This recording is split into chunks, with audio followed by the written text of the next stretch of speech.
자, 우리가 지금 다루고 있는 내용은 대개 문제 해결입니다. 그러면 어떤 문제를 다루고 있나? 경제활동과 관련된 것이죠.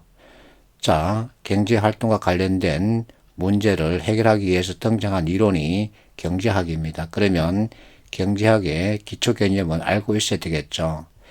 경제학의 바탕이 되는 이론이 바로 기회비용입니다.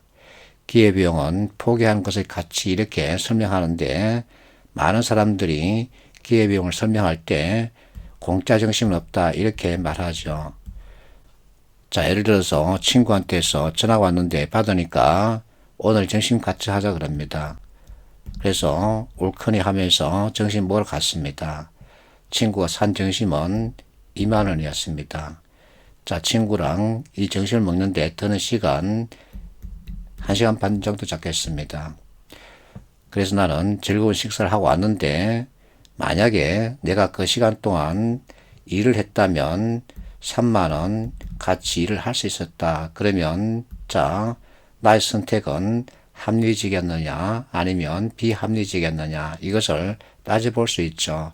여기서 합리성은 나에게 유리한 조건을 말합니다. 결국은 친구랑 점심 먹은 것은 나에게 손해를 끼친 거죠. 그래서 기회비용 개념 가지고 잘한 판단이다 아니면 잘못된 판단이다 이렇게 평가하는 거죠.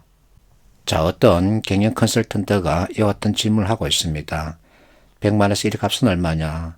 산술적으로는 99죠. 그런데 이분은 제로라고 말합니다. 왜 이렇게 다른 주장을 내놓을까? 자, 삼성 갤럭시 노트 폭발 사고가 있었습니다. 그때 부품을 담당하는 삼성 SDI 사장이 이것을 그대로 인용했죠. 자, 한 번의 실수, 그러면 우리는 영원히 망할 수도 있다. 그러니까 1의 값에 100의 가치를 두면 100만원에서 1의 값은 제로가 되는 것이죠. 경영계에서 많이 쓰는 얘기입니다. 자, 내가 실제 이와 같은 사진을 촬영해서 여러분들에게 보여주고 있습니다.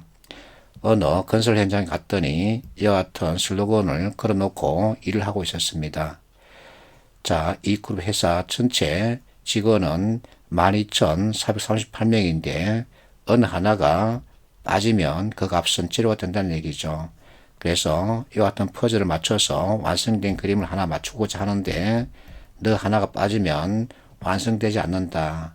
그러면 이 전체 값은 제로가 되는 거죠. 그래서 너의 존재는 아주 사소한 존재가 아니다. 그래서 같이 일하자. 그렇게 일을 해서 우리가 목표로 하는 완성된 그림을 만들어내자 하고 다독이는 설득하는 이와 같은 메시지를 주고 있는 거죠. 그러면 기회비용 관점에서 논술 답안을 작성한 사례를 보겠습니다. 신용보증기금이 2015년도에 이와 같은 논술 문제를 출제했죠. 그래서 자, A에게 대출을 해줄 것인가 말 것인가 이것을 판단하라는 얘기입니다. 그러면 대출해준다 왜, 대출하지 않는다 왜 이와 같은 이유가 있어야 되겠죠. 자, A는 현재 직장인입니다. 그래서 연봉이 이렇게 받고 있다는 거죠. 그리고 그동안 모은 돈이 6천만 원이라 그러죠. 자, 이와 같은 자기 자본을 바탕으로 창업을 계획하고 있는데 보증금이 1억 2천입니다. 그러면 자기 돈 여기 투입돼야 되겠죠. 자, 이와 같은 상황입니다. 그러면 어떤 정부에서 기회비용 개념을 생각해 볼 수 있을까? 이것이 포인트죠. 자, 이 사람이 6천만 원 가지고 있는데 이것을 정기 예금으로 넣을 경우 연 3% 이자 수입이 생깁니다. 그리고 연 3,600만 원 소득이 생기죠. 그런데 창업을 하는 경우 자, 정기예금 수익 이것을 포기해야 되죠. 그리고 연봉 역시 포기해야 합니다. 그러면 포기해야 할 가치가 두 개 만들어지죠. 이것을 가지고 이제 기회비용 개념을 잡고서 접근하는 거죠.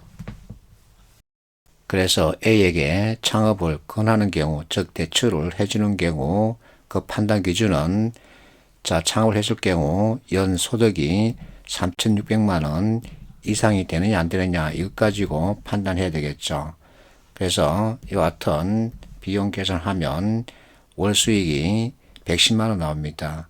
월 매출 이와 같이 나오고 비용 이렇게 나옵니다. 그렇다면 자, 이것이 12를 곱했을 경우 나오는 전체 크기는 이것에 미치지 못하죠. 그래서 창업을 권하지 않는다. 이렇게 결론을 낼 수 있습니다.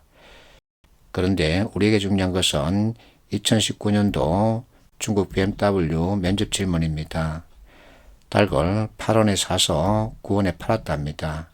근데 그 닭을 10원에 되샀다는 거죠. 그리고 나서 11원에 팔았을 때 남긴 이익은 얼마인가?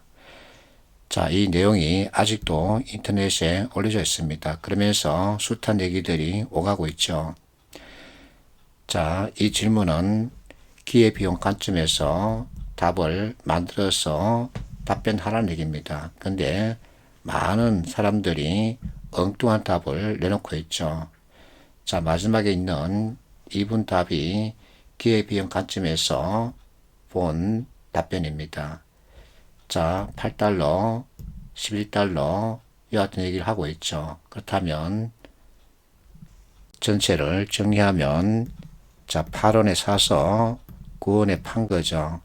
그리고 이 닭을 다시 10원에 되사서 11원에 팔았습니다. 그러면 여기 1원, 여기 1원 이렇게 해서 전체 2원의 이익을 만들었습니다. 근데 이것은 단순 산술 계산이죠.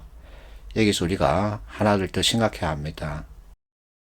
자, 여기서 팔았던 그 닭을 되샀다는 것을 생각해야 합니다. 그렇다면 8원에 사서 11원에 파는 이와 같은 방법도 생각해 볼 수 있었다는 거죠. 이것을 생각하지 못하는 얘기는 결국은 이 방법을 포기했다는 뜻이 됩니다. 그러면 결국은 기회비용을 생각해 볼 수 있는 거죠. 자, 8원에 사서 11원에 파는 경우 3원의 이익을 챙길 수 있습니다. 근데 이 사람은 2원밖에 만들지 못했죠. 결국은 마이너스 1은 손해입니다. 여기에다 거래비용, 시간비용까지 따진다면 엄청난 손실을 가져올 수도 있었겠죠. 그래서 이 어떤 생각도 해야 되는데 하지 못했다. 결국은 기회비용 관점을 생각하지 못했다는 겁니다. 그러면 결국은 탈락이죠. 자, 여기 이 부분 설명에서는 이게 빠져야 합니다. 연습 문제를 보겠습니다. SKT가 이와 같은 질문을 했죠. 지구 종말 상태다. 모두 죽고 당신 가족 6명 살아남았다. 지구를 떠날 2인용 우주선이 앞에 놓여 있다. 그러면 우주선에는 누가 타야 할까? 자, 6명 조합을 생각해 보면 되죠. 그래서 부모님, 우리 부부, 자녀 이렇게 나눌 수 있습니다. 그룹핑을 할 수 있다는 얘기죠. 그러면 과제는 누가 탑승해야 하나? 오직 2명만 탈 수 있다. 목적은 생명 보존 그리고 확산이죠. 목표 새로운 행성 안착입니다. 그러면 서로 비교할 수 있는 항목을 이렇게 만들 수 있죠. 자, 생명 보존하고 확산하기 때문에 번식성도 생각해야 되죠. 그러면 각각에 대해서 이렇게 점수를 줄 수 있습니다. 자, 합계를 내면 1, 여기는 12, 여기는 10이 되죠.